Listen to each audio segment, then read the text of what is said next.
नमस्कार दोस्तों, अभिज्ञान क्लासेस में मैं एक बार फिर आप सभी का हार्दिक स्वागत करती हूँ। आई होप सो आप बहुत अच्छे होंगे और अच्छे से रिवीजन कर रहे होंगे। तो चलिए बिना किसी देरी के आज का ये लेक्चर प्रारंभ करते हैं। प्रश्न नंबर 491, केशव कहीं न जाए का कहिए, देखत देखत तब रचना विचित्र अति समुझी मन ही मन रहिए। इन पंक्तियों के रचयिता कौन है? तो इन पंक्तियों के रचयिता ये तुलसीदास रहे हैं। ऑप्शन नंबर ए यहाँ आपका सही हो जाता है। चलिए नेक्स्ट प्रश्न देख लेते हैं। विनय पत्रिका किस भक्ति काव्य परंपरा की रचना है? तो विनय पत्रिका ये राम भक्ति काव्य परंपरा की रचना रही है। ऑप्शन नंबर बी आपका यहाँ सही हो जाता है। चलिए व्याख्या देख लेते हैं। विनय पत्रिका राम भक्ति काव्य परंपरा की रचना है। विनय पत्रिका तुलसीदास द्वारा रचित काव्य है और इस काव्य में 279 छंद हैं। यह ब्रज भाषा में रचित काव्य है। इसमें तुलसी के दास्य भाव की भक्ति का प्राकट्य हुआ है। चलिए नेक्स्ट प्रश्न देख लेते हैं। कवि केशव दास की कौन सी कृति अपने वर्ण्य विषय की अपेक्षा छंदों की विविधता में भटक गई लगती है? तो रामचंद्रिका के विषय में कहा गया है। ये ऑप्शन नंबर ए आपका यहाँ सही हो जाता है। कवि केशवदास की कृति रामचंद्रिका अपने वर्ण्य विषय की अपेक्षा छंदों की विविधता में भटक गई लगती है।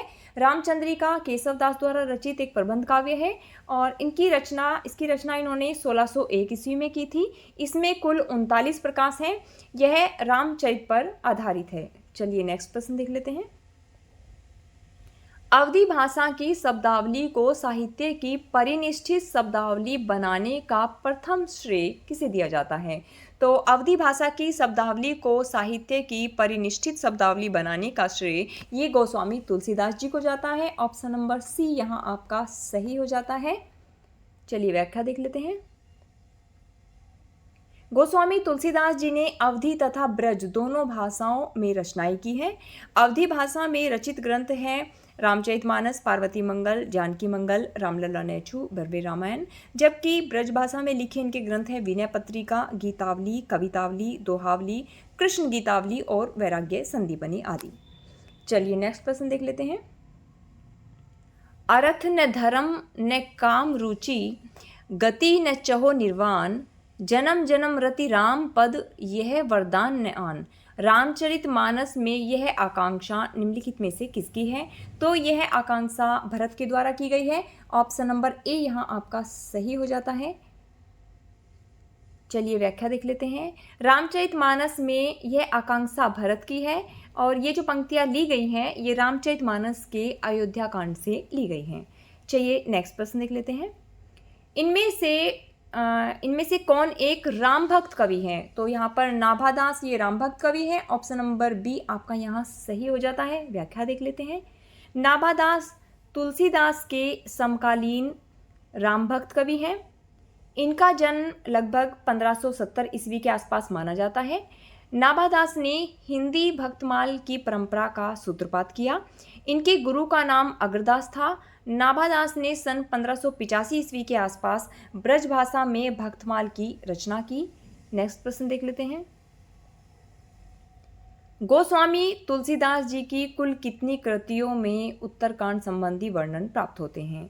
तो तुलसीदास जी की ऐसी 4 कृतियां हैं जिसमें आपका उत्तरकांड संबंधी वर्णन प्राप्त होते हैं। ऑप्शन नंबर बी आपका यहाँ सही हो जाता है। आइए देख लेते हैं कौन सी कृतियां हैं। रामचरितमानस, गीतावली, बर्वे रामायण और कवितावली। तुलसीदास जी के जो अन्य प्रमुख ग्रंथ हैं वो हम देख ही चुके हैं, एक बार वो देख लेते हैं। वैराग्य संदीपनी, पार्वती मंगल, कृष्ण गीतावली, विनय पत्रिका, दोहावली, रामाज्ञा प्रश्न और रामलला नैछू। चलिए नेक्स्ट प्रश्न देख लेते हैं। रामचरितमानस के उत्तरकांड के संबंध में असत्य कथन का चयन हमें करना है। तो रामचरितमानस के उत्तरकांड के विषय में जो गलत कथन है वो सबसे पहले उसे देख लेते हैं। ऑप्शन नंबर डी देखिए।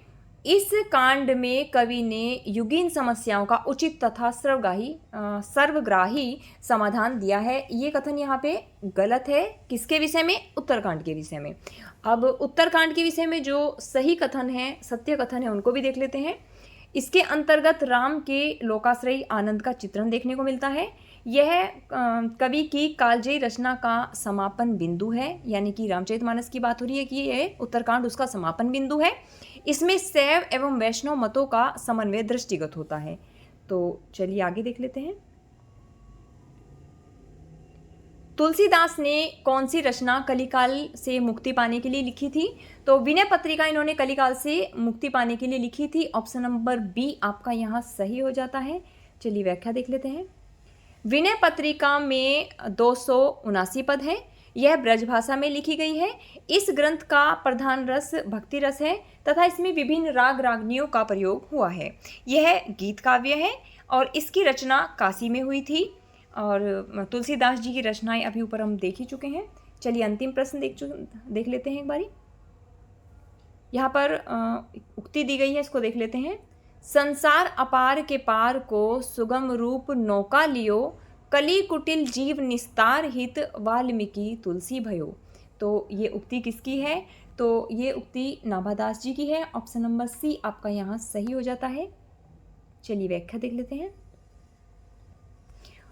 ऊपर जो पंक्तियाँ दी गई हैं ये नाभादास जी की हैं। नाभादास ने भक्तमाल की रचना की थी तथा इसमें इन्होंने 200 कवियों का जीवन व्रत और उनकी भक्ति की महिमा सूचक बातों को 316 छप्पियों में लिखा है।